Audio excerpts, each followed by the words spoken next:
Hello everyone and welcome back to Let's Play Megaman ZX Advent. In the last year we got over to the floating ruins and got ourselves the eeless A-trains in the process, as well as a new sub-tank, and now we're back in the hunter's camp. If you charge up here with Bugfire, we can now climb up here to talk to this kid. Who are you? They call me Crisp. I'm a real hunter, make no mistake about it. But what I really want more than some lost technology is some toys. Hey, my daddy says that in the olden days there used to be super cool superheroes. Did you know that? But he said that was long, long ago. So there aren't many pictures of them left. I sure would like to see a legendary superhero. Do you know any superheroes?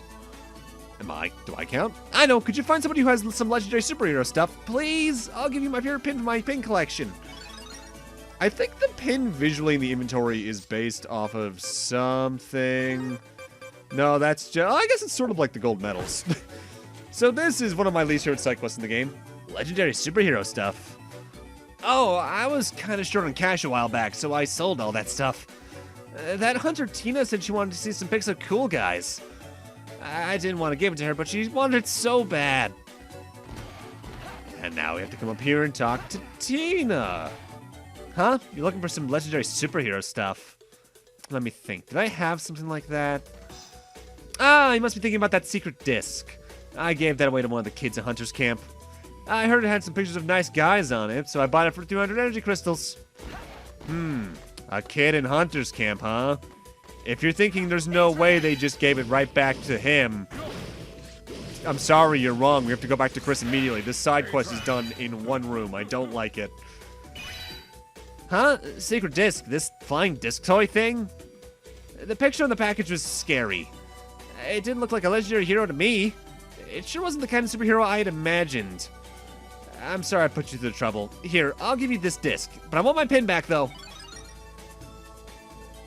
And I'm going to take a moment to go over to the secret disc analysis place and show off that secret disc as well as the one we got from doing that quest of taking the backpack from Patrick back to Cam and then back to Patrick. Because they're probably two of the most outright referential secret discs in the game, if not the most referential. To a point where it's almost kind of shocking. The one that we got back from Patrick's side quest is this secret disc that has a comic book that animates. Notably, the character on this is an old Mega Man character. This is Conroe Man from Mega Man and Base Challenger from the Future, the 1-1 exclusive sequel to Mega Man and Base. And the legendary hero thing we just got is bad box art Mega Man. They really liked to make fun of this during this era of Mega Man, even going through into the Dark Ages a little bit, because, like, he showed up in Street Fighter Cross Tekken, which, while that game wasn't good, just seeing bad box art in it was kind of funny. Playing as him, a little bit annoying. With that, we're now back in, I believe this is Legion 2? This section level either way, because you might remember at the start of last part, we accepted a side quest to put out some fires here in Legion HQ. They are at the tail end of this section of the level. And to do this, you need to have gotten the Queen Bee transformation. And, well, finding the fire is pretty easy. Figuring out how to put it out isn't exactly the easiest after that, though. What you need to do is fly all the way to the right, and there's going to be this water tank we can plug into with Queen Bee. What you're going to want to do then is plug into it, jump up, and then fly over all the fire as water spills out. As the water spills out, it'll fall onto the fire, putting it out. You do have a limited time to do this, but I believe if you mess it up, you can just take a death or come back into the area, and you can do it no problem from there. It's not exactly a hard side quest. I'd say it's probably one of the easiest in the game. It just requires going pretty out of the way, which I suppose is sort of the balancing points with some of the side quests in this game. While they're easier to do in the long run, there's the occasional, like, 2 or 3 that are go all the way to the end of this level, do thing X or Y.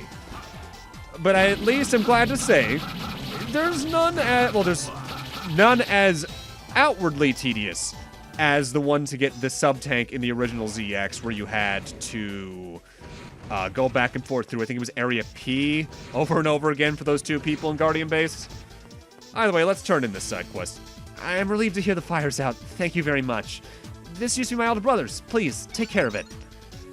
After that, we get the Wind Boots. This is a body ship that makes it so you don't get pushed back by any wind or tornadoes.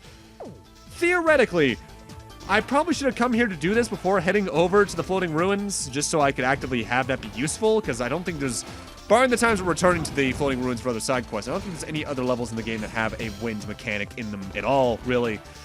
Which is sort of the problem with body chips ever since they've been introduced in the series. They're very situational, and sometimes you can get them after the level they'd be most useful in, which is kind of rough. With that, though, now it's time for us to tackle our next level, if memory serves. I believe we're going after the Scrapyard in this video, right? Yes, we are.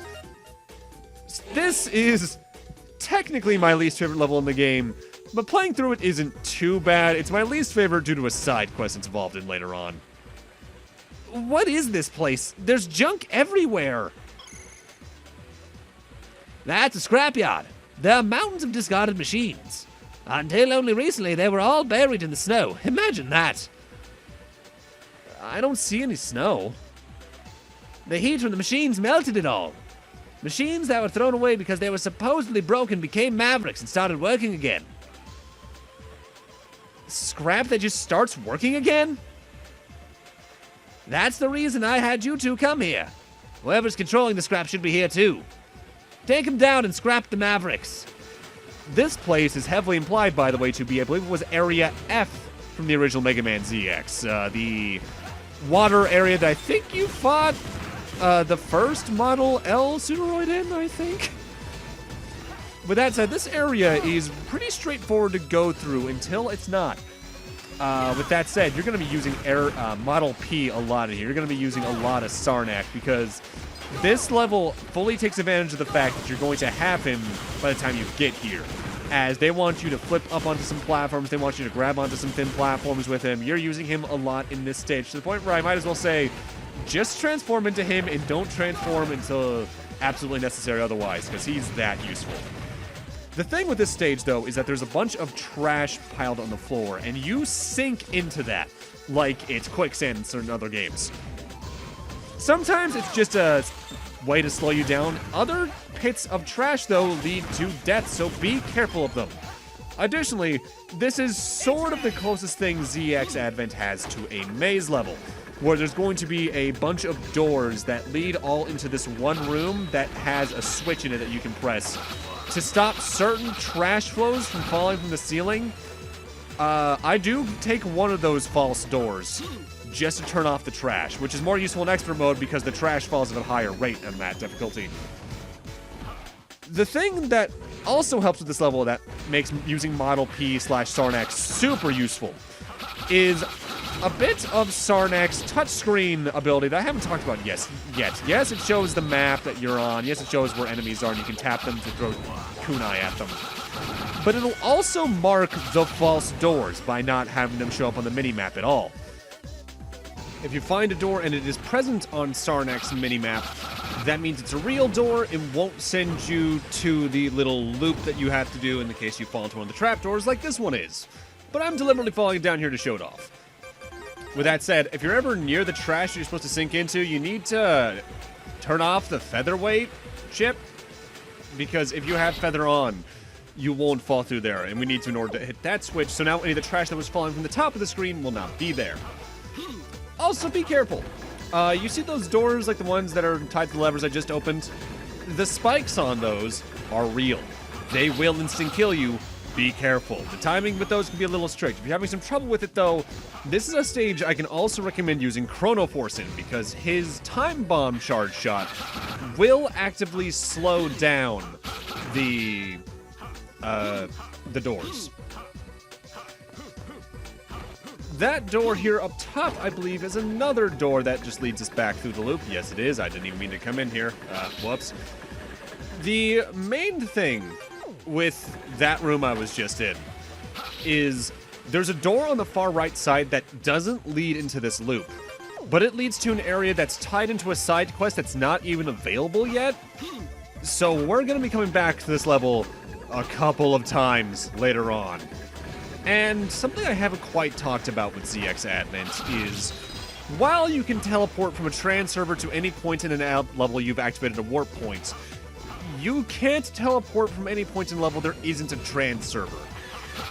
the only way you can teleport in the game is if you are at a train server, and because of that, backtracking through levels means that as long as you warp into one, you usually have to go all the way back through it, at least here in the later half of the game, where the levels aren't interconnected anymore. I wish, in some regard, that they made a system where you could just say, if you've beaten the stage, interact with the warp point you've activated and teleport to the end of a stage, or at least to, like, the train server period. Because that can make trekking through this game a lot more fluid for some of the side quests later on, because they get pretty widespread with how much they want you to travel for some of those in the later portions of the game. But that's not what it is, so I just have to deal with it. It's the main reason that when I play ZX Advent, I only do the side quests that nail me the sub-tanks or certain body chips. I don't usually go for all of them in the game. And even then, some of the side quests that are body chips are just not worth the time invested, and some of them are just so late in the game, why even bother? In that regard, I think ZX Original does pace its side quests out a bit better. I think the ones that give you worthwhile stuff are placed better throughout the game. That's only because ZX Original's way of pacing the game out is completely different. Because if memory serves, at least, it's been a hot minute. The moment you beat a pseudoroid, you can then access the next pseudoroid of that type. And the only limit story-wise is you have to do the mid-stage after 4 pseudoroids, and that's it. Otherwise, it just takes beating certain stages to unlock certain side quests. And now, this stage has become a block puzzle level. There are switches that switch between red and very light blue that trigger certain blocks to move back and forth between 2 specific points. It's very easy to get crushed by these, and this is the main reason I don't like having to replay this level, because we have to slog through this every single time, and it makes this level drag on just a little bit longer than it probably should. There is no way you can really shortcut this outside of maybe not having to hit certain switches in certain orders by using, like, Model HX's, or not Model HX's, Aeolus's Charge Shot. And maybe, I think, using Chrono Force in certain instances to make the blocks move slowly enough that you might be able to worm between them. If the level up to now had been the same and this was just simplified a little bit, I feel this level would be a lot easier for me to backtrack through. I forgot those enemies could crush you against walls. The Scrapyard is a level that is fine if you're only just playing the game once. You don't have to worry about side quests, you're not worrying about those. If you are, that's where the trouble comes in. I do really like the music here, though. Like I said, ZX Advent's soundtrack isn't as catchy in some regards as the original ZX's. Like, the Guardian bass theme isn't here at all. It's missing some of the really nice, catchy cutscene pieces. But I think it does really good in having some memorable stage themes in the long run. Especially what I think is considered the main theme of the game, which is the train stage theme. That's been stuck in my head consistently since I first played the game back when. And I do really love the main Raiders camp theme, or the Hunters camp theme. And some of the endgame songs I think are also really memorable. Okay, so this secret disc is kind of a tease. We can't get that until we have an ability that allows us to somewhat phase through walls. Like the blocks we've seen that have a little electric note between them, we can't get the ability to do that until the last set of 3 pseudoroids, which is after the next mid-stage. So we got a bit to go. Take your time when getting near these doors. Again, by the way, they are instant kill. And make sure you hit that switch again before progressing through, because the blocks need to be red or blue in order for you to reach the boss fight. I don't know why that particular block is there, though. I guess that's there in case you want to backtrack from Scrapyard 4 now I think about it. Either way, it's time for our boss fight, so let's see who we're fighting this time around. Feel it. I see you pushed your way through all of those Mavericks to get a special front row seat to watch me perform. That's pretty mega of you, Megaman Model A. I'm Vultron. I play the part of the prince who kisses Model W's and wakes them up. Model W's? Are they in there? Not so fast! That's where the VIP seats are! I'm afraid you can't go in there! What do you say we start the show? I'll play guitar, and you'll sing the vocals. I'm looking forward to the finale, as you scream your last breath.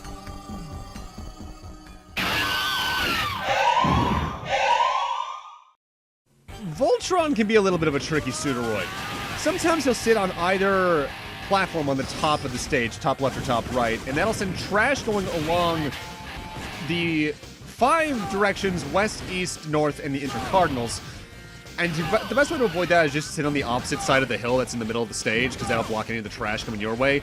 He can send 3 shockwaves down that do damage on their own, but when they touch the floor, they'll cause some of these trash zombies to seem throughout the level to spawn in. And you just need to take some charge shots to take care of them pretty quickly. He can cause the weird, I don't even know what to describe them as, doohickeys on the ceiling to fall down, which just act as more hazards to avoid. The big thing is, once he's destroyed one of the piles of trash on left or right, it then becomes a speaker that amplifies his guitar playing while he circles around the stage, otherwise invincible to damage. What happens when he's doing that is that the speakers then emit a sound wave. What that does is it makes you unable to attack. It doesn't, I think it stuns you for a second, but it just makes you unable to shoot any of your weapons and all that. So it becomes one where you need to focus on dodging if you get hit by that. The hitbox isn't exact, sometimes you can just kind of worm past it, but it is a little finicky with that. What? This was supposed to be Mega's death concert, not mine! Ah!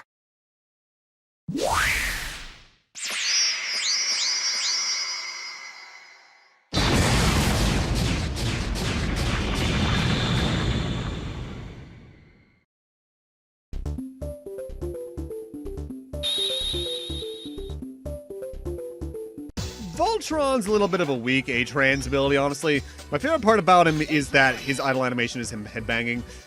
You can press the button to make the guitar go off. You can hover a little bit, similarly to Aeolus, but his allows him to go along a single horizontal, which allows you to sneak through some passages. And he does otherwise act as a key in some cases. I hear it. The discarded machines. The mechanoloids. Their voices of sadness, of pain, of anger. All food for Model W. Pandora! Can you not hear it? The cries of this world, of this planet. Of course I hear it! How could I not? And you always seem to be at the center of those screams. That's not so. What? Those screams are because of you and that Albert fellow. Even as you awoke, destiny had already been set in motion. What the heck are you talking about? The time will come when you shall know everything. And you will be driven to despair.